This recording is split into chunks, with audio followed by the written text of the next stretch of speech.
Okay, hello to everyone tuning in today with us. This is potentially going to be our first shared YouTube session.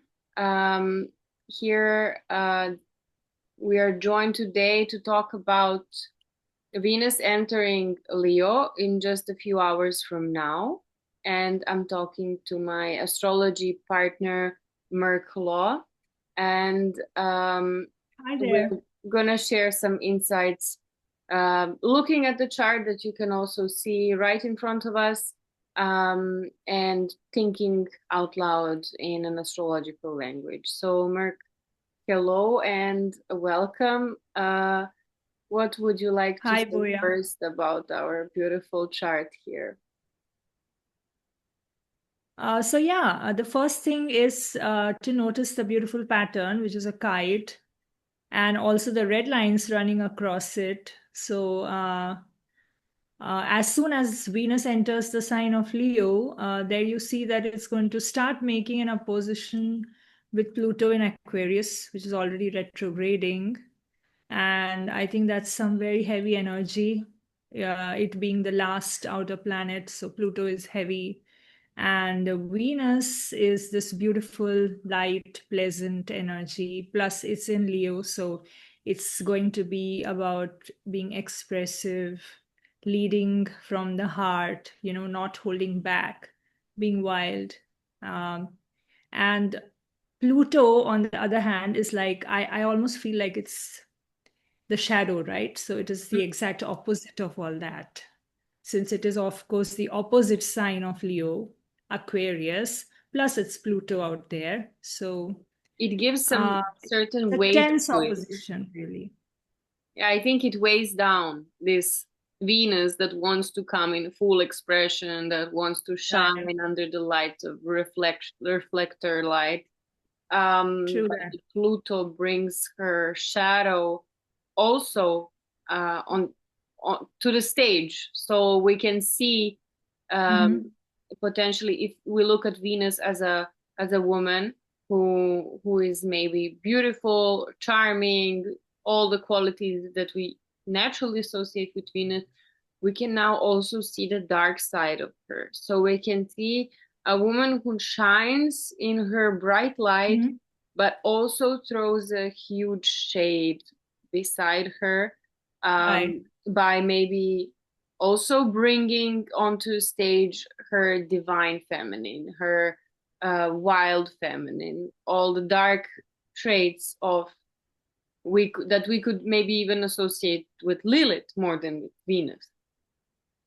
Yeah, that's interesting. Yes. Yeah, it seems almost like Lilith energy, thinking about the Pluto opposition. Very true. And I Mhm. think that in a lot of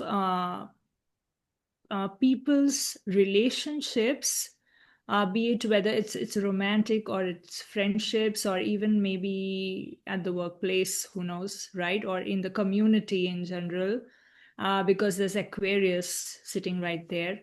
So it could play out like some kind of really ugly power struggles going on, Oh yeah. either between one individual and the community, or it could even be between two people who are partnering up for something, or it could also be maybe friends. It could be somebody even from the past, because it's the retrograde Pluto that's making the opposition. Or it So can be relationships, internally. It yeah, it true. can be Some happening past within traumas. us. Yeah. Yes, yes. So past traumas that are getting triggered by something happening around us. So we need to watch out for all that. And also because right now Mars is in the fall, it's in the sign of Libra. Mm-hmm. So if we start acting, if we decide to take action, going by our emotions right now, then I think it may not turn out too well for all of us, Yeah. because Mars energy is not really in its full strength right now. It's not very healthy masculine energy that Right. you see. Yes. But I could also say the same for feminine energy, because the Leo sign is naturally ruled by the sun. So we see Venus that aspires to be the center, that aspires to be the organizing force, which is not Right. very natural to Venusian Yeah. nature. Yeah. So Venus is not really too great at leading or No, that's why we dominating, really. see it Yeah. also being its fall in the sign of Aries. It's not Right. where Venus meant to show its full bloom. Also, True what that. is a downside for this Venus is that its dispositor, meaning the sign, the planet that rules this Venus is the sun that now is in Virgo. So it's bringing Venus to the sign of its fall, which again is the feminine energy being put in well, let's say a frame where Virgo is organized and perfectionist and following rules.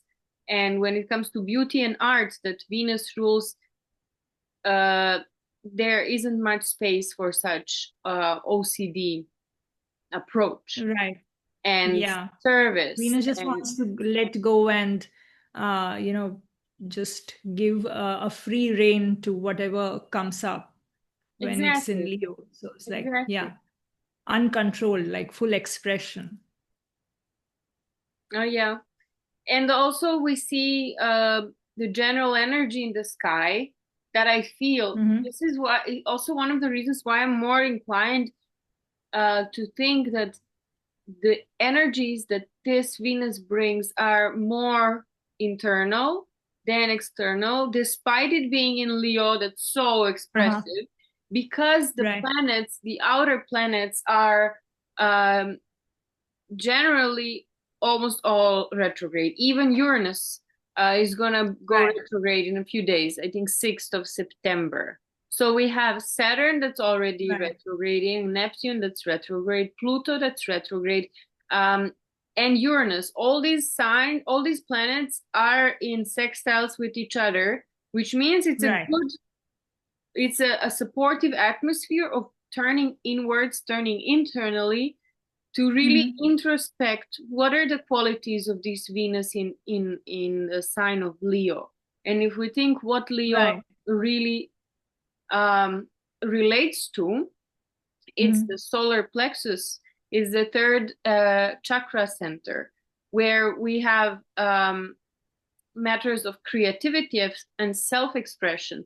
So it's a good time to think in ways in which we can be more creative, that aligns Yeah, with that sounds our true perfect. intention, that aligns with our identity, with originally the sun speaks about. And Leo is the sign ruled by the sun. Right, absolutely. Yeah, that makes perfect sense. So it's like Leo is basically drawing attention to itself, but right now this Venus in Leo energy is asking us to go inward, to look inward and not project everything outward Yeah. because of all the outer planets and the interaction of those energies. And I'm hoping that the Saturn Neptune that are trining this Venus will actually support this process to happen in the right way without the dark side taking over, like the Pluto effect getting a little bit uh, washed away because of the Saturn and Neptune, Yeah. or the which doesn't feel too harsh on the Venus because of that supporting trine, Well, and also honestly, I'm the kind of sextile glad. happening. Yeah. I'm kind of glad that Pluto is there to keep Venus humble so that it doesn't take Uh-huh. over the show. It doesn't become too ambitious and too excited because we have to be aware of the outer planet's energy in the sky that's really Right. transformative. So it's not really time to go and shine in full light without being cautious of the energies that are really at play here. On the other hand, I'm very optimistic about the upcoming sextile between Mars and Venus, which would, especially as Venus rules this Mars, because Mars is in Libra, the sign ruled by Venus, I think that we can see some supportive action between women and men on the other side, joining, collaborating, supporting each other, even more so in terms of men supporting women. So maybe something good in this sense happens, or we can feel it internally. Yeah. Right. I fear we're running out of time for now, so maybe here we can wrap it up. If you have something in addition to say, I know there is a lot more to say, but for now we wanted to keep it short and simple. So yeah, time for some maybe final reflection. Well, really looking forward to the sextile with Mars, and also I'm tonight probably, or maybe by tomorrow, when the moon passes over this Mars. So I'm hoping that that also will help us to channelize the emotions in the right way. Because Moon Mars is always a very passionate energy. So you have the emotions that get a kind of drive because of the Mars, and you can put it into action, but then we don't want it to be the wrong actions. So hoping that the Libra energy really helps us to set the balance, maintain the harmony there. And yeah, and please do tell us in the comments if you want any other astrological topics to be discussed, or if anyone wants to reach out to us for a reading of their chart, for a Venus in Leo reading of their chart, um, or anything at all astrology related. Yes, we're very open to hearing from people interested in astrology, interested in working on themselves from an astrological side and from the side of holistic health. So we remain open to hearing from you in any form, any way of time. And yeah, thanks for joining in today, and we're gonna see you next time. See you soon. Bye.